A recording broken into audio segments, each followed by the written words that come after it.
Yusuf Mansur dikenal sebagai penceramah yang ededenia, sundul langit. Maunya beli Indonesia, yang terjadi masuk kantong sendiri. Menjanjikan banyak hal, tapi tak pernah terrealisir. Bahkan, seorang wartawan senior yang pernah jadi Menteri BUMN di era Susilo Bambang Yudhoyono, jadi presiden, juga kena prank. Bismillahirrahmanirrahim. Assalamualaikum warahmatullahi wabarakatuh. Sahabat Nahi Mungkar yang dirahmati oleh Allah Subhanahu wa Ta'ala, dimanapun Anda berada, semoga dalam keadaan sehat walafiat dan selalu dalam lindungannya. Sahabat, kali ini kita akan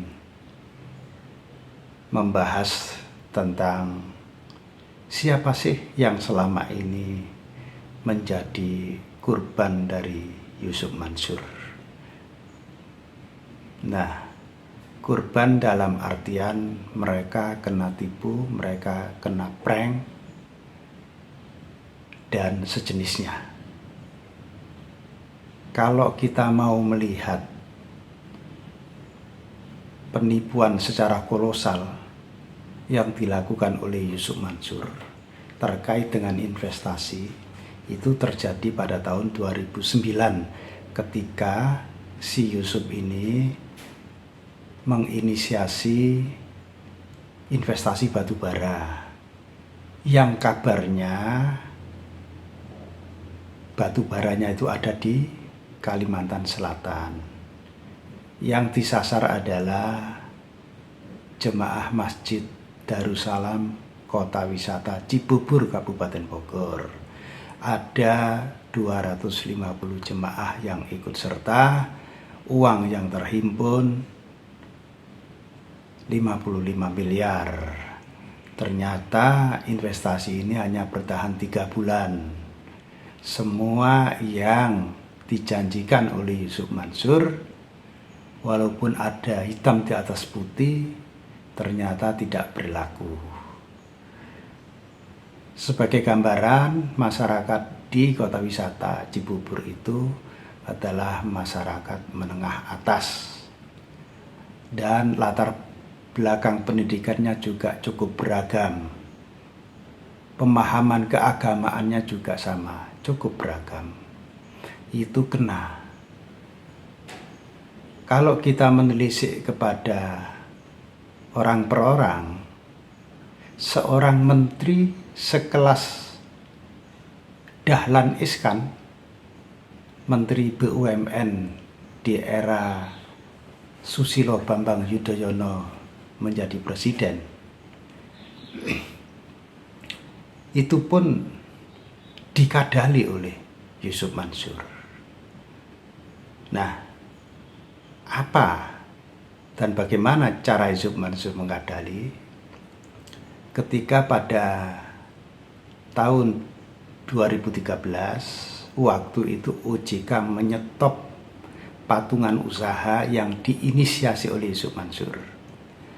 Maka Dahlan Iskan itu mendatangi Yusuf Mansur di pondok pesantrennya Darul Quran di kota Tangerang. Bahkan kabarnya sempat menginap semalam dan berdiskusi dengan Yusuf Mansur tentang bagaimana mengelola usaha. Nah, waktu itu OJK itu menyetop patungan usaha karena menilai ini menyalahi regulasi. Maka disetoplah patungan usaha. Dan atas anjuran Dahlan Iskan juga, Yusuf Mansur membuat Koperasi Indonesia Berjamaah atau Koperasi Merah Putih untuk menampung uang dari patungan usaha. Nah, ternyata apa yang terjadi itu hanya ada di judul, tidak ada dalam pelaksanaannya. Para investor ketika mau ambil dananya kembali itu tidak bisa menghubungi koperasi tersebut. Koperasi ini sudah tidak aktif.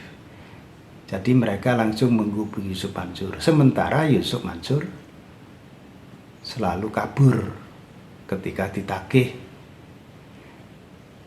Nah, pada tahun 2022 yang lalu di bulan November itu di channel YouTube DIS ya, Dahlan Iskan mewawancari Yusuf Mansur, dan Yusuf Mansur waktu itu mengulang-ulangi apa yang pernah dia lontarkan di tahun 2017. Di antaranya adalah dia akan membeli MU, Manchester United, dan Real Madrid. Nah, MU itu nanti akan diganti namanya Mansur United. Real Madrid akan diganti namanya menjadi Real Masjid. Tapi apa yang terjadi? Yang terjadi adalah zonk. Jangankan membeli, menyentuh saja tidak. Nah, di akhir tahun 2018, Yusuf Mansur mengumumkan bahwa dirinya dengan paytrennya akan membeli Lesia Gedang, ya, sebuah klub sepak bola nomor wahid di tahun itu yang berasal dari Polandia. Nah, Lesia Gedang ini akan dibeli oleh Yusuf Mansur, dan di sana paytren spanduknya akan ada di mana-mana. Faktanya adalah sama sekali tidak terjadi. Nah, pertanyaannya adalah mengapa Yusuf Mansur selalu mengumbar-umbar sesuatu yang sifatnya masih mimpi, yang jangankan menyentuhnya, orang memimpikan saja kadang tidak mau. Tetapi bagi Yusuf Mansur, ketika dia punya ide lalu dilontarkan begitu saja, ini dia berharap akan ditangkap oleh masyarakat, dan masyarakat berbondong-bondong ingin ikut serta. Apakah itu bentuknya sedekah atau investasi? Tapi faktanya ini tidak terjadi. Jangankan mengambil alih atau membeli saham klub-klub bola yang terkenal di dunia, mengambil alih klub bola tingkat kabupaten saja, tingkat kabupaten, Yusuf Mansur tidak pernah berhasil. Tidak pernah berhasil. Dia juga pernah mengumpulkan para pengusaha untuk mendanai klub sepak bola di sebuah kabupaten di Jawa ini. Tapi tidak ada gayung bersambut. Karena apa? Orang sudah tahu bahwa dia sebetulnya bukan niat untuk membangun kebaikan, tetapi mengumpulkan pundi-pundi keuangan untuk pribadinya. Saudara, bagaimana pendapat Anda? Jika Anda punya pendapat, silakan ditulis di kolom komentar. Billahi taufiq wal hidayah, waridha wal inayah. Wassalamualaikum warahmatullahi wabarakatuh.